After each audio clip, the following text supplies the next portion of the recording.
Hi everyone, Mr. Simon here today.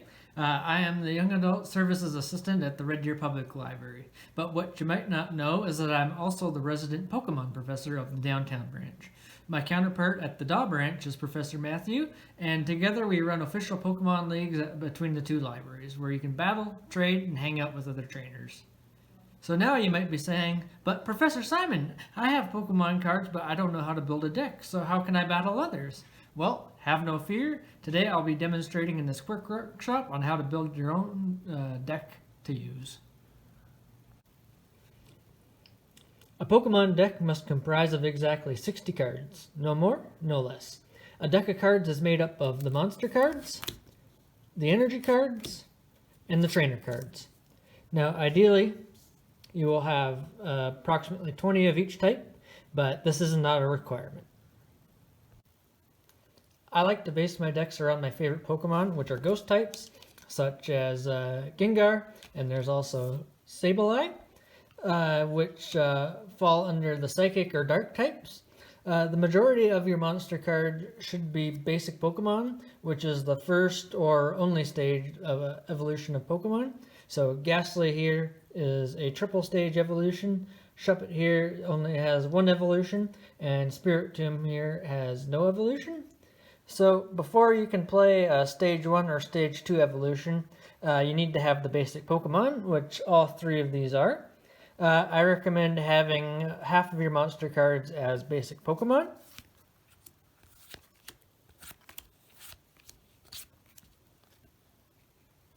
This is so that you can increase your chance of getting some basic Pokemon on your first hand. So like I said, approximately half of your monster cards should be basic Pokemon. And a quick fact to know is that you can only have 4 of one card in your deck. So Ghastly here, he's going to end up being my main Pokemon. I can only have 4 Ghastlys in my deck. So you can only have 4 of any card in your deck. This includes basic Pokemon. So Ghastly's my main Pokemon, so I only have 4 of him. So I recommend focusing on one particular Pokemon evolutionary family. The next stage of evolution is Stage 1. Stage 1 Pokemon have increased health and attack. If you're following the rule of 20, I recommend around 6 Stage 1 Pokemons in your deck. So Haunter evolves from Ghastly, so I have 1, 2, 3, and 4. And I have Shuppet's evolved form here, Bayonet, and another Bayonet. And like I said, Spiritomb doesn't evolve from anybody, so Spiritomb is good as is. Lastly, you'll have your Stage 2 evolutions, which are the final stages of the Pokemon that you based and structured your entire deck around. They're generally pretty powerful, and I recommend 4 of these in your deck. So Haunter evolves into Gengar. So I have 4 Gengars here. So 1, 2, 3, and 4. Up next are the basic energy cards, which are sorted into Fire, Grass, Water, Steel, Fighting, Darkness, Fairy, which is being discontinued, Electric, and what I use is Psychic. Energy cards are required to power up your Pokemon attack. The more energy is required, the more powerful the attack is generally. So for example, here is my Gengar card. You see that it requires 3 energies here for its Fade to Black attack. So it requires at least 1 Psychic energy.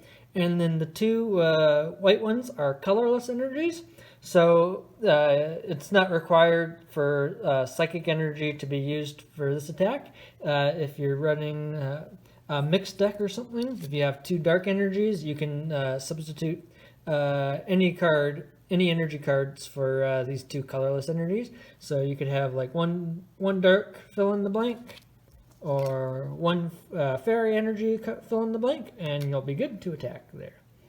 The 4 card limit does not apply to energy cards, so you can go wild, have as many energy cards as you want.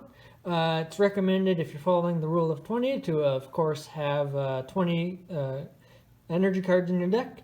Myself, in my deck, I have 16 psychic energies, so you can do, whatever you want. Lastly, we have the final type of cards, which are the trainer cards, which are divided into the categories of stadium, items, and supporter cards. There are some other types, but I won't get into those right now. So first up, we have stadium cards, which change the field of play. So this can give you your Pokemon a type advantage on the field or some kind of benefit, but these advantages can also apply to your opponent's Pokemon. So for example, Moonlight Stadium here, it works well for me because if you want to return your Pokemon to the bench, the retreat cost for Psychic type and Dark type, it's now 0 instead of having to sacrifice some energy cards. These cards, they can't be removed unless you use a specific item to do it, or they can also be overruled if you place another stadium card on top of it. So if you play a new stadium, this stadium is now off the field. So item, or they're also known as tool cards, can function as a power-up for a Pokemon, or they can give a benefit of some kind to the player, such as finding a certain Pokemon in your deck. So this one is a level ball. You can search your deck for a Pokemon with level 90 or lower HP, or you can also equip a Pokemon tool, such as this bursting balloon here, which powers up your Pokemon. Normally, tools cannot be removed from a Pokemon unless it's specified in the card. So in this case, if my Pokemon has this card equipped to it, if it's not attacked in the following turn, then this card has to be discarded. There's also other tools that can be used to remove item cards. And you can only have one tool equipped to a Pokemon at a time, but you can use multiple item cards per turn. So you could use a timer ball and a level ball and another level ball, and you can just go wild with them. So you can get a bunch of Pokemon with 90 HP or lower in your bench, or else you can...